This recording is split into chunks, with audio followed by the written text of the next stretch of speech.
Europe. Western politicians crocodile tears for one genocide whilst conducting another. The hypocrisy and venality of Western politicians knows no bounds, stops at no lie, and balks at no crime. Angela Rayner posted a photo of herself on social media alongside the words, "Never again." It would appear that no crime is too great for the West's political and media class. Cynically leveraging the suffering of one people in the past to whitewash their masters' attempts to exterminate another today is just what it takes to keep getting paid. Proletarian Writers, 31st of January 2025. On 27th of January, the imperialists staged a pompous and hypocritical ceremony at the site of Nazi Germany's Auschwitz-Birkenau concentration camp, making Holocaust Memorial Day and the 80th anniversary of the camp's liberation. Western politicians pumped out texts emoting over the very real suffering of the Jews under the heel of fascist German imperialism from 1933 to 45, and went on to declare that this atrocity was the reason they needed to stand with Israel 80 years later. Britain's King Charles was subtle but typical. He told an audience at the Jewish Community Centre in Krakow, quote, "In a world that remains full of turmoil and strife and has witnessed the dangerous re-emergence of anti-Semitism, there can be no more important message, especially as the United Kingdom holds the presidency of the International Holocaust Remembrance Alliance." End quote. The IHRA is an organisation dedicated to the protection of Israel, not to stopping genocide. Anti-Semitism is the best excuse yet found by imperialism for their attacks on the millions of workers who have been protesting against Israel's genocide in Palestine, and who, by extension, are protesting against the whole system of imperialism. It is the cloak of victimhood donned by the imperialism's Zionist attack dogs, and increasingly by the Anglo-American imperialists themselves.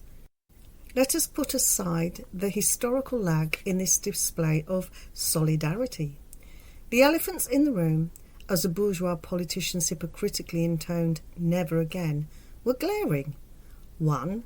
Israel, on behalf of the US-led NATO imperialist camp, is committing a Holocaust against Palestinians, Lebanese, Syrians, Yemenis, and the wider Arab population right now.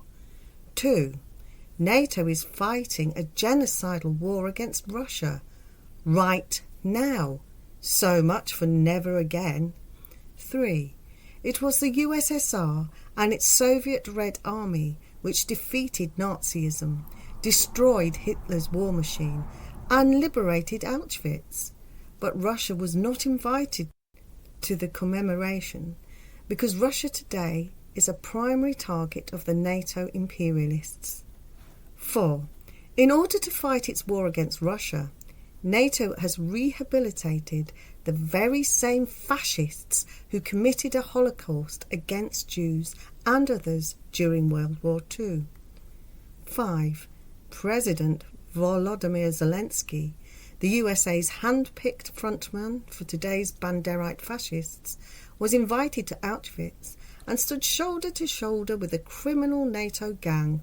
Zelensky's pal in the Azov, Kraken and SS Galician battalions proudly trace their lineage to Adolf Hitler and Stepan Bandera's World War II armies and Nazi ideology.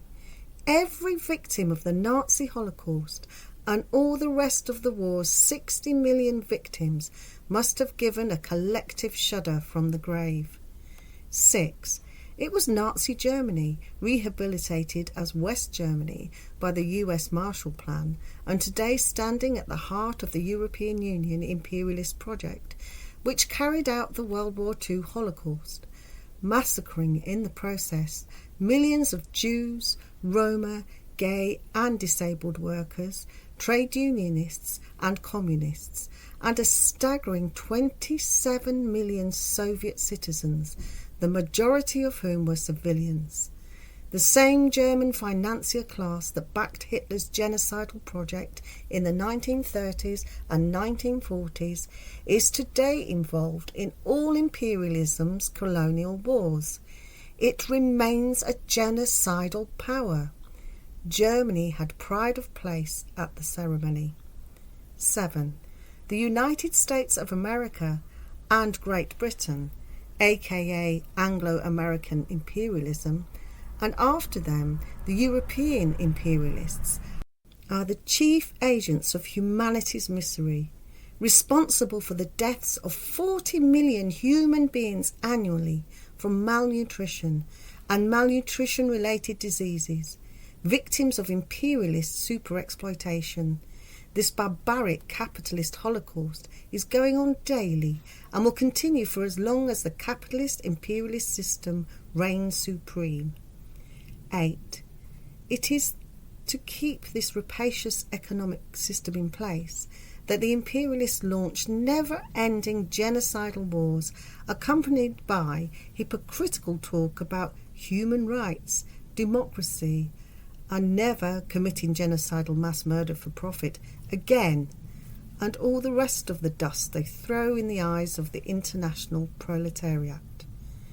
We invite you to watch this excellent in-depth presentation by Harpal Bra, which explains the real causes of World War II, the true nature of the democratic imperialist powers, and their role in causing the World War.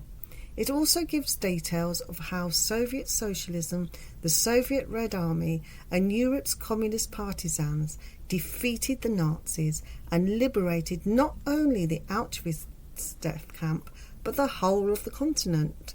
There is only one way to stop the genocidal imperialists. Join the fight to build socialism. Join us. The link to the excellent presentation by Harpal is to be found in the written format of this article and can also be found on YouTube on Proletarian TV, WW2, Victory Over Fascism, 9th of May 1945 to 2015.